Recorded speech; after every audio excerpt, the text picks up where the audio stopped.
In this quick video, I'm going to give you 5 passive income strategies that you can use to beat inflation. Over the last few years, I've been able to set up a portfolio of passive income sources that pay me $1,000 per week and growing. While there are a lot of passive income strategies to choose from, I picked these 5 specifically for you because these are strategies that I have direct experience working with, and I think they will be some of the most relevant for you this year. As I go through each of these strategies, I'm going to rank them based on how much money you need to get started and how much income you can expect once those checks start flowing in. I do want to level set on what I mean when I talk about passive income. Passive income is not the same as active income, like an hourly or salary job where you trade your time for money.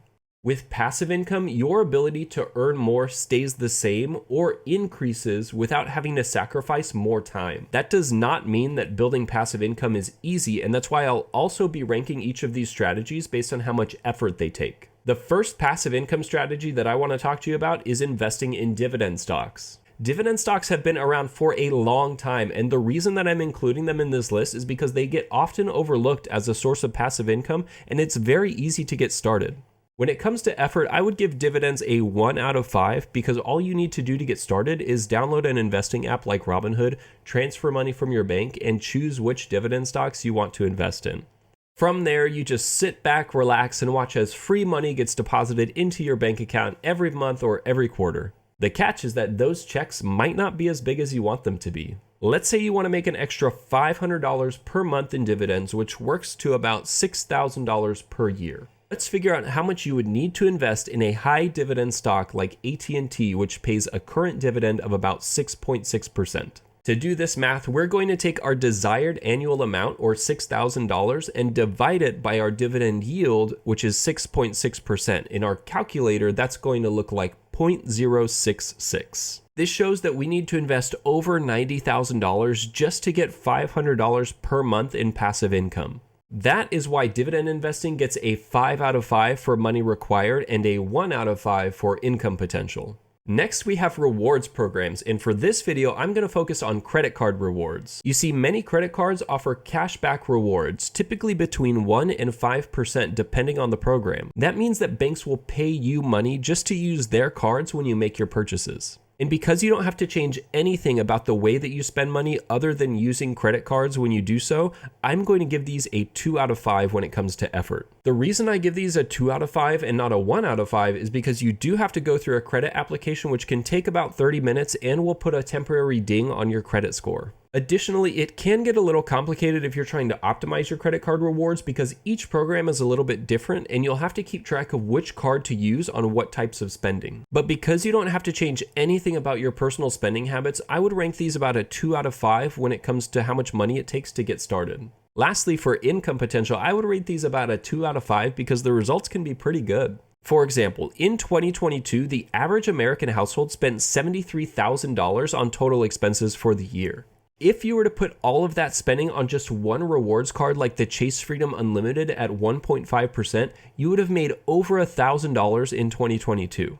If you were to open multiple cards and optimize your cash back to say somewhere around 3%, then that number would be over $2,000. Now, obviously, these are just illustrative, but the reason that I'm including them here is because most people I talk to don't properly use rewards programs and are missing out on potentially thousands of dollars per year. I myself have earned thousands of dollars in cash back and travel rewards, and if this video gets 30 likes, then I'll make another video walking through exactly how to set that up. So now we're going to start moving into some of the higher effort but potentially more lucrative passive income strategies, starting with affiliate marketing. Affiliate marketing is when you market or sell another company's product for a one-time or a recurring commission. Because these programs are commission-based, I rate these a 1 out of 5 when it comes to money required to get started. However, affiliate marketing is going to take a lot more effort because after all, you are trying to sell a product to people. This requires that you get to know the product and learn about its benefits and why someone should buy it and get them to act on it, which is why I give this a 3 out of 5 for effort required. But affiliate marketing can be one of the most lucrative passive income strategies, especially when we're talking about software. For example, the company that I currently work at, Kajabi, has a program where Kajabi will pay you 30% of your referrals revenue for life. That means that for every customer you refer to Kajabi for $199 per month, you would make about $60 per month in passive income. However, not every affiliate program is this good, so in terms of income potential, I would rate this about a 3 out of 5.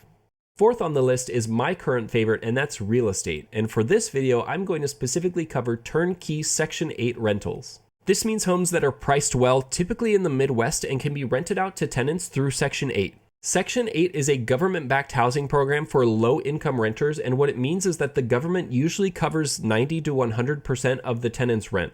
And the fact that your rent is getting deposited by the government into your bank account every month makes this income very passive and very reliable.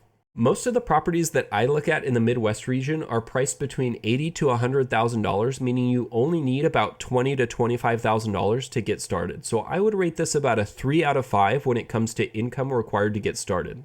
This will take a lot more effort than the other strategies because you have to save up the money to invest, you have to find a home to buy, you have to go through the buying process, you have to find a property manager, and you have to get it rented out to a tenant through Section 8. So if it's your first time, I would give this a 5 out of 5, but after you've done it once, I would say it's more like a 3 or a 4 out of 5 for effort required. The deals that I like to invest in typically cash flow around $500 per month, which is a very good return on a $25,000 investment. Additionally, these properties do appreciate over time, which adds to your income potential if you decide to sell or take money out, so I would give these about a 4 out of 5 when it comes to income potential. Last but definitely not least is selling digital products. Believe it or not, there are thousands of people out there making 5, 6, and even 7 figures per year selling digital products like newsletters, ebooks, and online courses.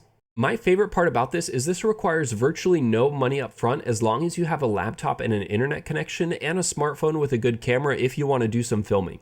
Additionally, you might want to invest in a digital business platform like Kajabi, which could cost between $100 and $200 per month, so I would give this a 2 out of 5 for money required to get started.